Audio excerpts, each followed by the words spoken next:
This is Transistor.fm.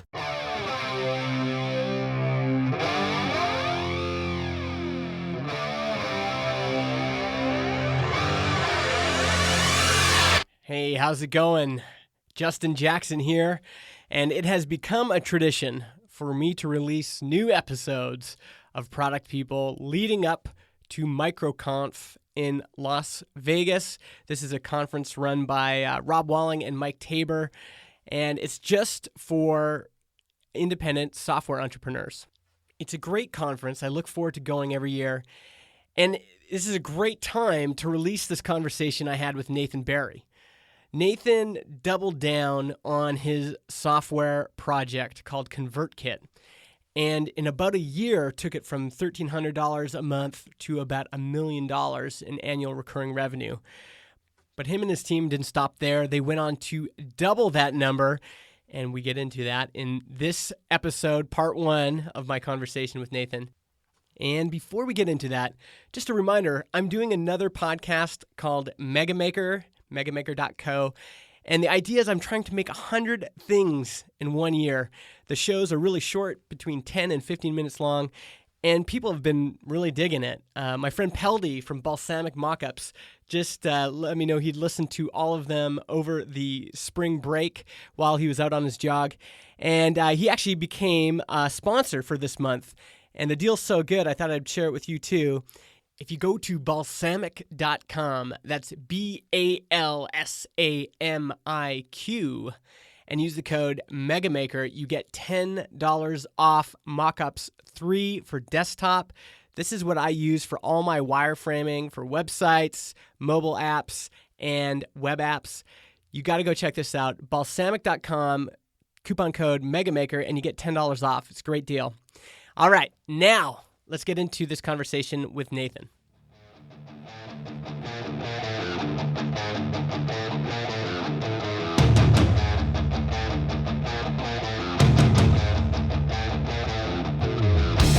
So, first of all, I should say congratulations. Thank you. Because I have worked for and consulted 3 or 4 SaaS companies now, and most of them spend years and years and years getting to $1 million in revenue, annual revenue. And you did that was that 3 months ago?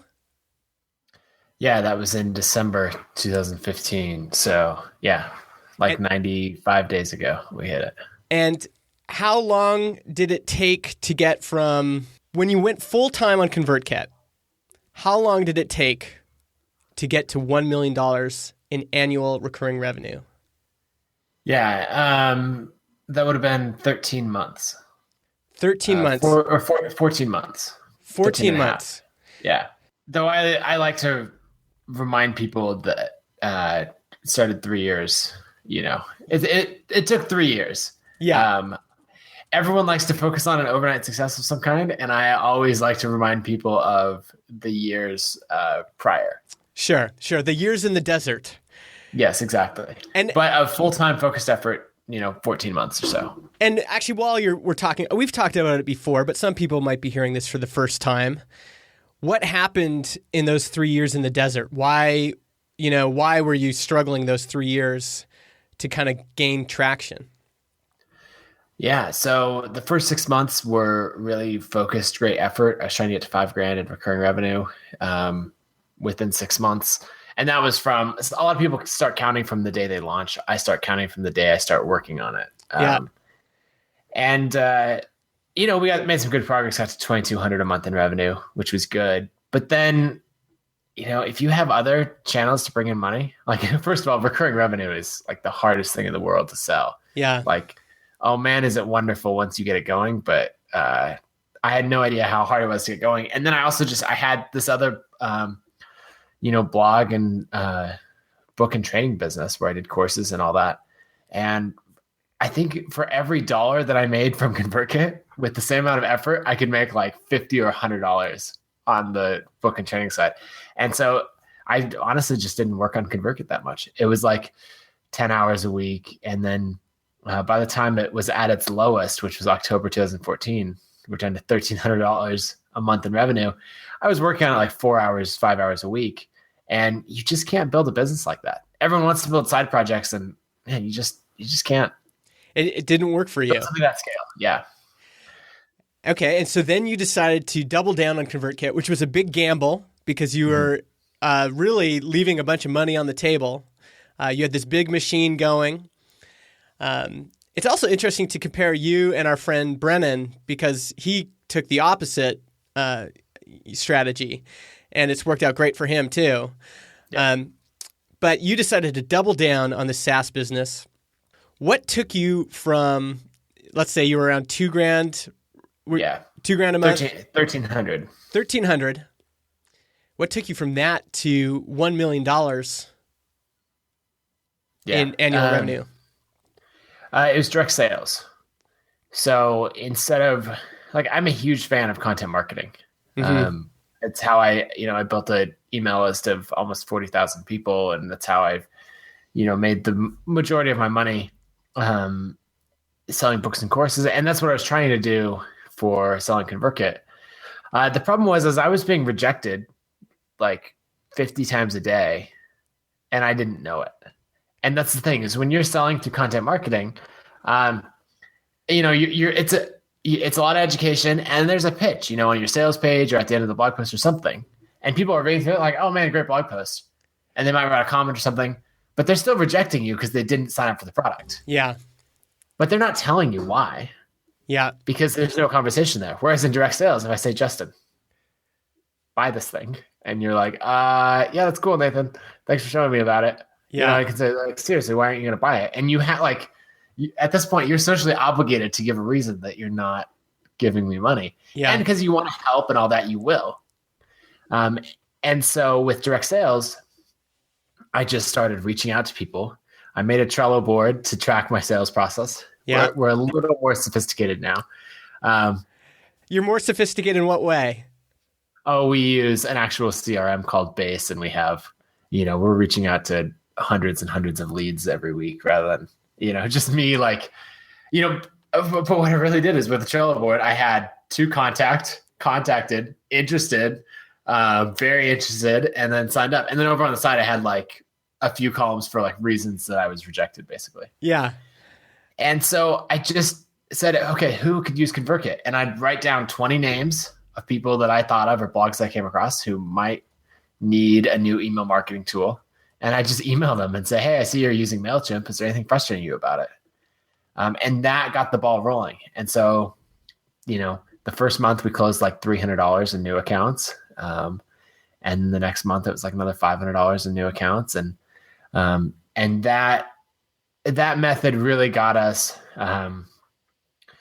to about $15,000 a month in revenue by the end of July. So from October to July. And when you say us, at some point in here, you started hiring people.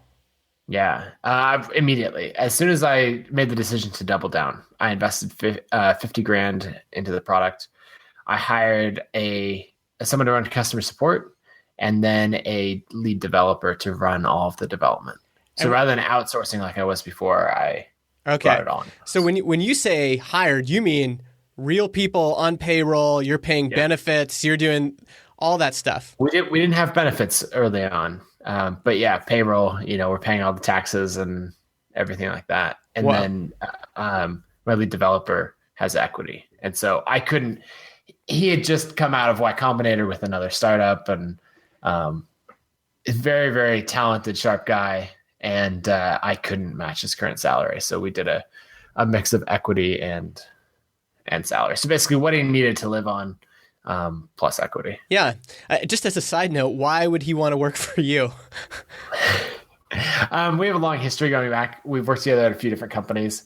I basically made a list of, when I made this decision to double down, I made a list of all the developers that I want to work with and ordered them, top to bottom. Gotcha. You had a Trello board for this too. I did. No, actually, it's a Google Doc if we're going to get precise. Mm-hmm. But, and I just went down the list. I started at the top and everyone had something else going on, of course, but I started recruiting and I said, all right, if we're going to build a real company, who do I want to lead the development for it? Yeah. And, the first guy on the list was like, no, I've got a good thing going on. Second guy was like, I don't know. We'll see. Yeah. And we kind of went down. But then David, the number one guy on the list, came back like 2 weeks later. And he's like, actually, things are kind of changing with the current company I'm with. So let's talk. Interesting. I don't want to keep burying the lead here because we're going to get to this 2 million in revenue a year. But while we're talking about it, I wonder if there was a point where you said, so for me, at this point in my life, I don't want to start a real company, if that makes sense. So I don't want employees. And even like SaaS, there's part of SaaS that I don't want to deal with. I don't want to deal with servers. I don't want to deal with DOS attacks. I don't want to deal with, all this stuff that comes with that. It feels like a big bundle of stuff, right? So was there a point where you said, you know what, I'm ready to start a real company? Like, was that part of your thinking is like, this is me getting serious about being a businessman? Yeah. So when I started ConvertKit 3 years ago, I was looking for the next challenge because I felt like I kind of mastered the solopreneur thing of making a good amount of money. The vast majority of it was profit. And I could see a clear path of taking that from, say, $250,000 a year in revenue to $500,000 a year. But the people I saw going beyond that with information products and that kind of thing, I didn't like their business models at like $1 million a year and beyond. And so I was looking for the next challenge. Now, so that's part of the reason that I started ConvertKit as a SaaS application. Mm-hmm. I didn't, I obviously didn't achieve that in the first 18 months, almost 2 years. And so I had a moment at that point of reevaluating, like, okay, this hasn't worked. So I asked myself two questions. And the first one was, do I still want this? Do I still want to be the CEO of a SaaS company as much today as I did, almost 2 years ago when I started? And the answer was, yeah, absolutely. And so then like the next question is then, what the hell? Like, why is this not working? Mm-hmm. And so the next question I asked was, have I given it every possible chance to succeed? Like my best possible effort? Yeah.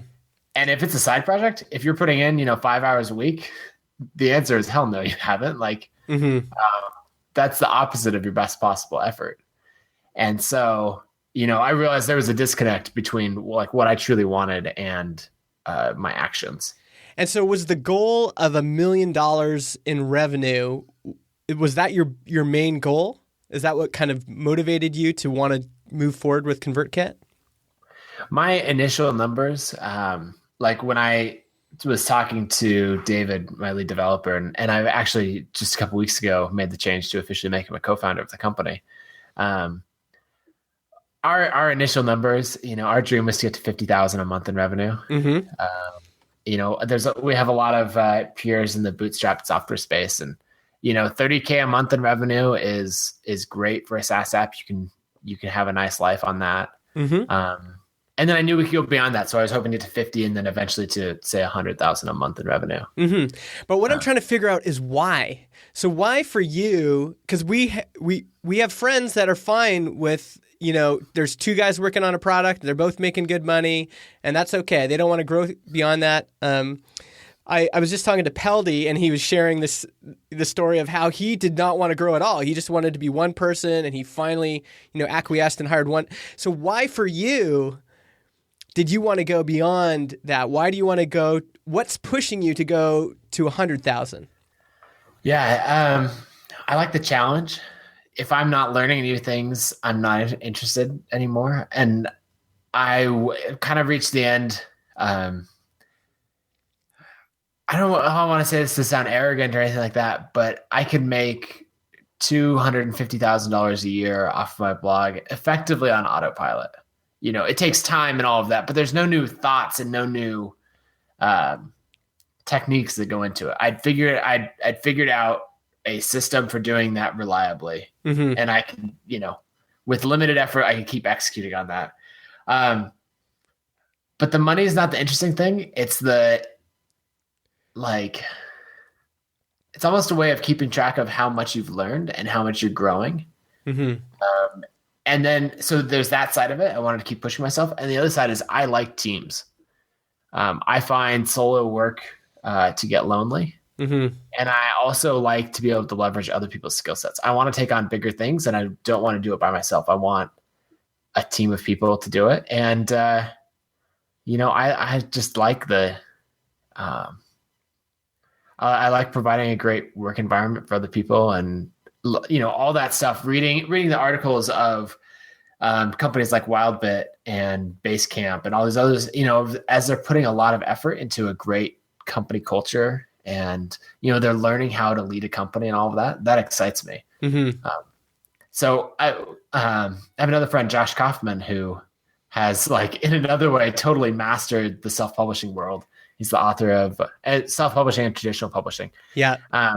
Author of The Personal MBA in the First 20 Hours. And he's in the same place. Like, he wants no employees and all that. And he has created this amazing business to follow his method exactly. And I looked at that and was like, I respect that, but I actually want a team. Yeah. It kind of goes to show, like, how I've been thinking about advice a lot and how individualized each of our paths are. Like, clearly the path you are on is only really makes sense for you. Obviously there's things that we're hoping to garner from that journey, but really, like, it's interesting because we've given a bunch of examples, and almost every path is different, isn't it? Yeah. And I think I'm going to start more like conference talks and that sort of thing by just saying, like, look, this worked for me. If you can take something from it, great. But it's not like this is the prescription of this is how to build a SaaS company, or this is how to build a great independent business or anything. It's just like, maybe it's almost less arrogant if you're just like, hey, I'm just going to tell the story. This is what worked for us. I'll put in any detail you want to know. Yeah. But, like, take what you want from it. But I'm not like, and I think this has changed for me in the last 2 years. Oh, interesting. I'm not teaching this is the way to do it. So, like, I'm less opinionated.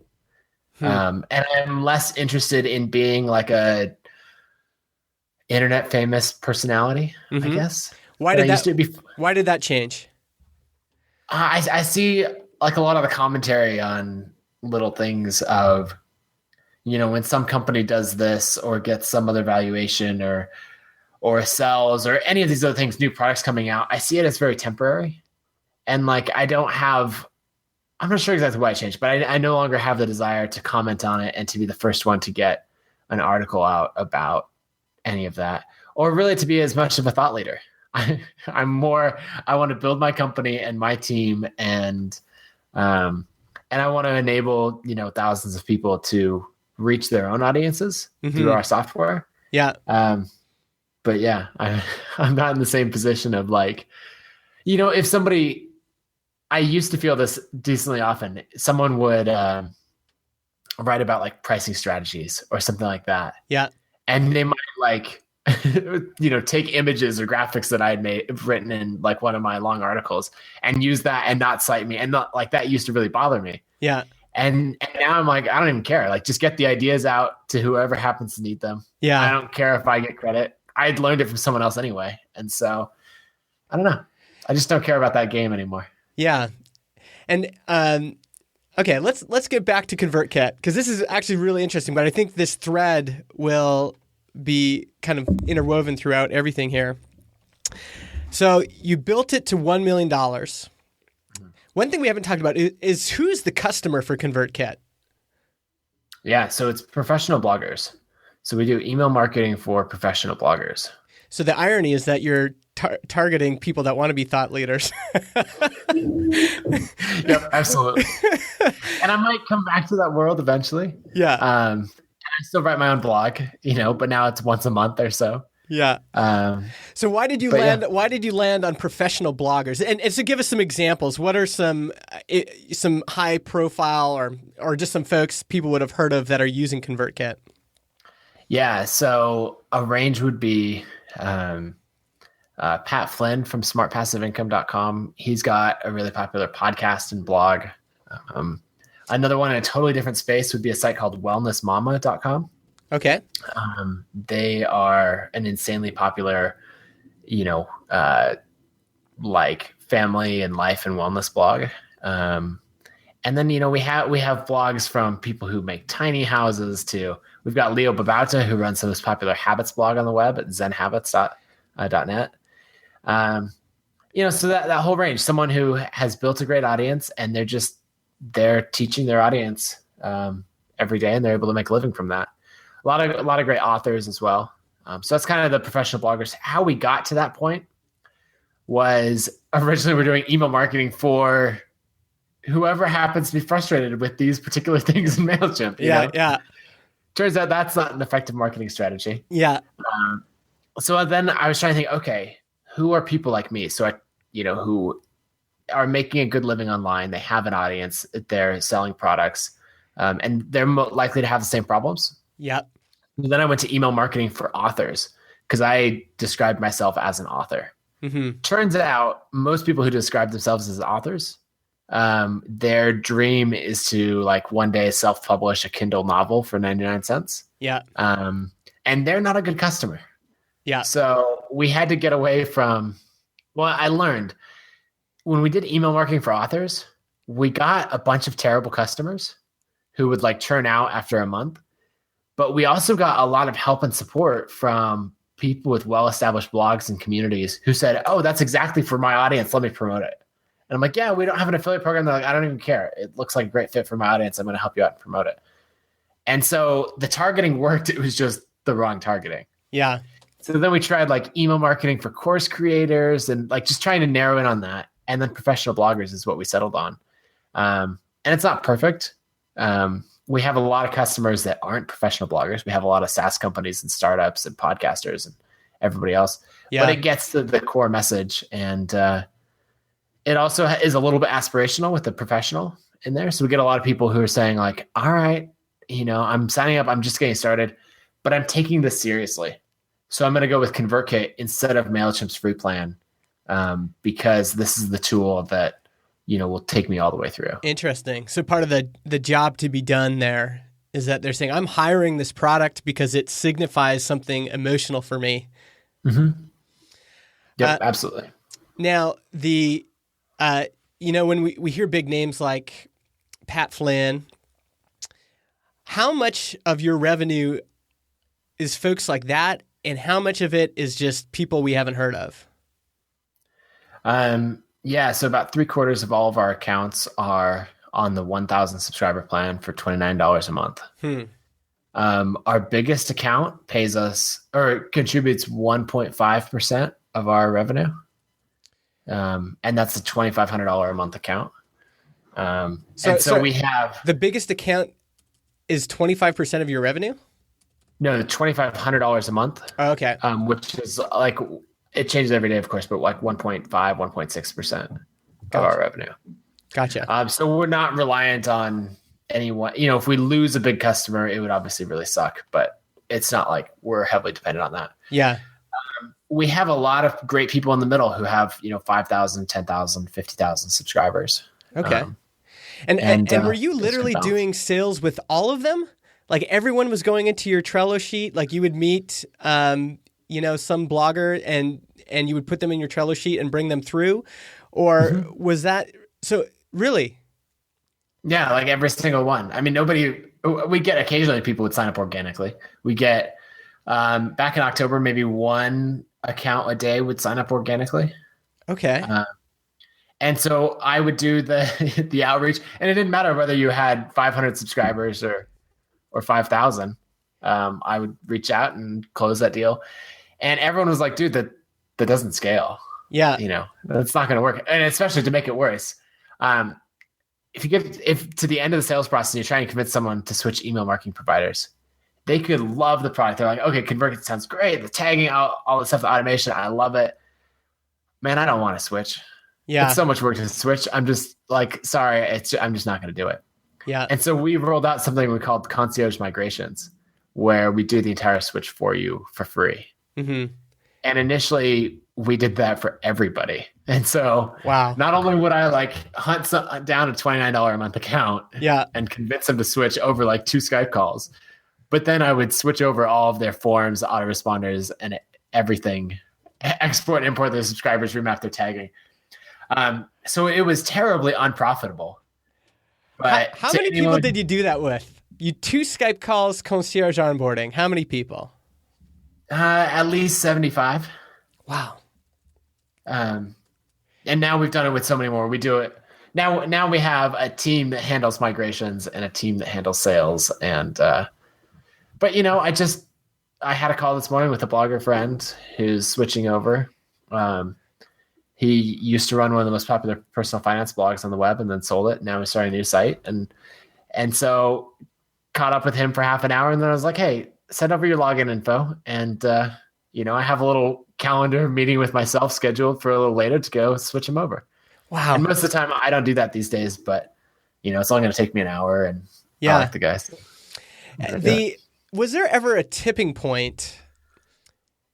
I was talking about this with Paul Jarvis and Jared Drysdale, and because we were talking about just email providers, and it almost seemed like there was a tipping point where we just all of a sudden heard of a lot more people going to ConvertKit.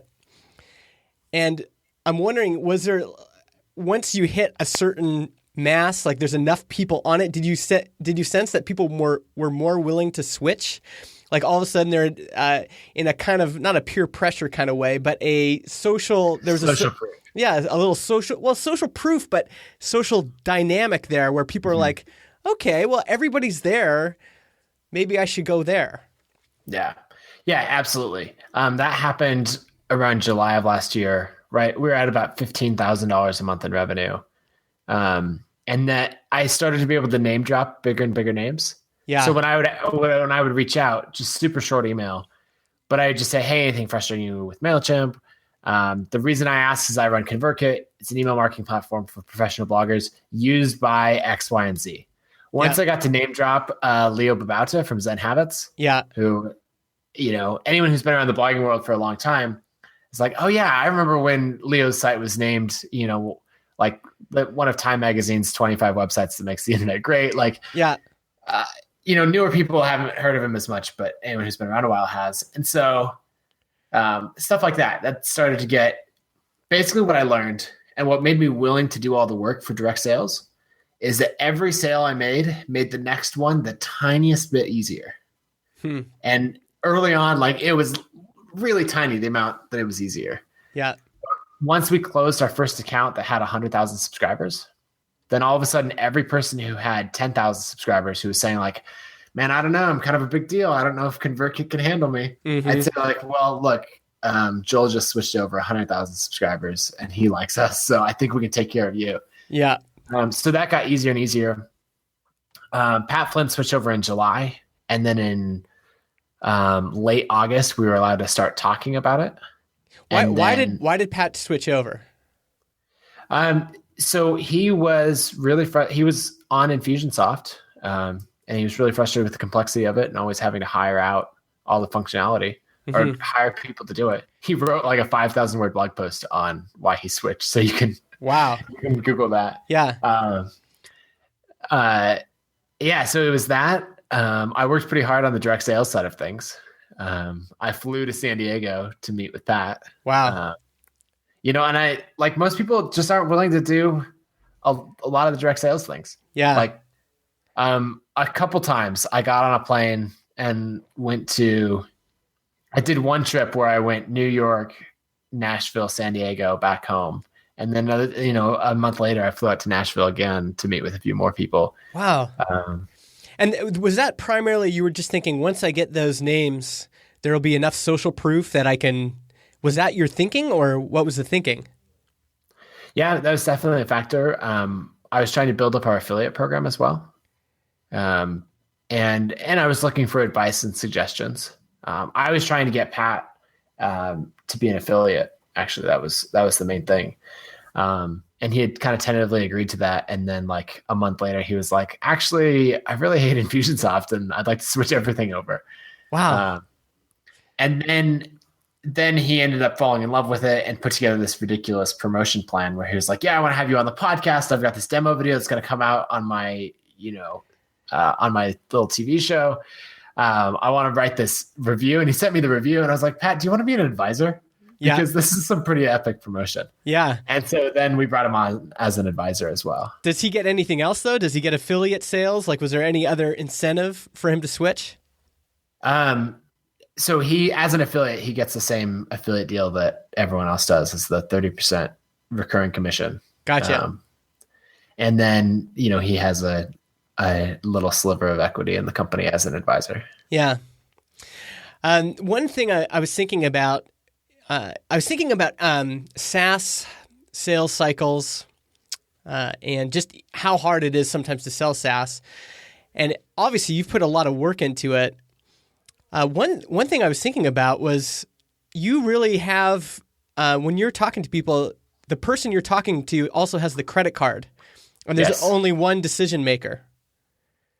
That definitely helps. And I think it helps a lot. I was thinking about how many software products have to go through a whole team of people and how much that slows down the process. And one of the advantages of the space you're in is, in terms of starting a business, is that you just have to talk to one person. That person is the guy with the credit card. Did you plan that? Like, did you think, well, maybe we should go after teams or bigger things? Or were you always like, no, this is a great place to be? No. So I think we have one of the best possible markets in the world and one of the best possible business models. And none of it was like through careful planning. So to elaborate a little bit more, what you're saying of, I just have to convince one person, like that's huge. Yeah. The downside is that if someone wants to cancel, they're not as locked in, but they're fairly locked in. Like it's work, like we talked about, it's work to switch email providers. Yeah. The other thing, what I have to say, I got made fun of a lot in the software circles for the email marketing for professional bloggers. People are like, seriously, when are you going to target real companies? When are you going to target, software companies or, small to medium businesses, or like you'll never build a business there. But the thing is, bloggers are better at building email lists than anyone else on the planet.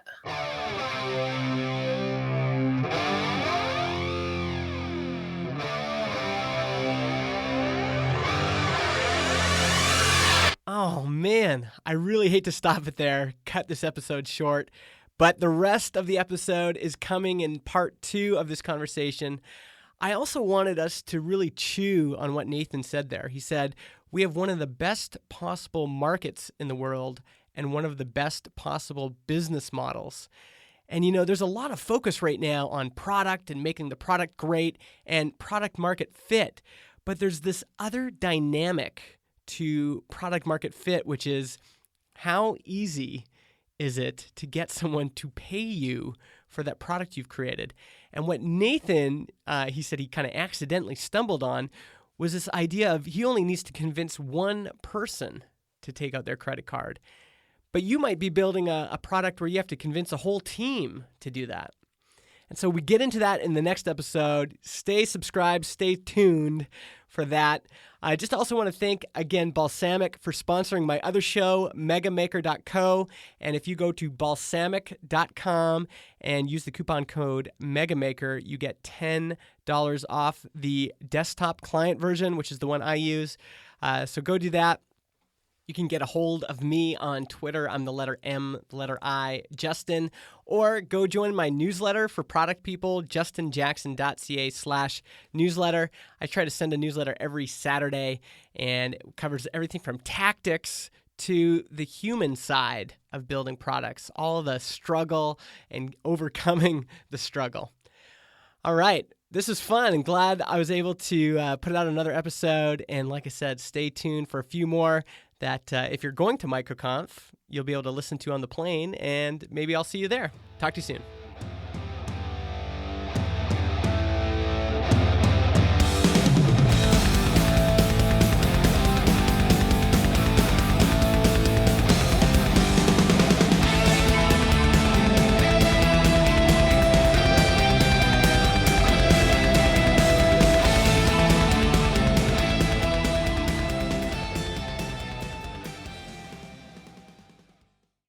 Podcast hosting is provided by Transistor.fm. They host our MP3 files, generate our RSS feed, provide us with analytics, and help us distribute the show to Spotify, Apple Podcasts, and more. If you want to start your own podcast or you want to switch to Transistor, go to transistor.fm/Justin and get 15% off your first year.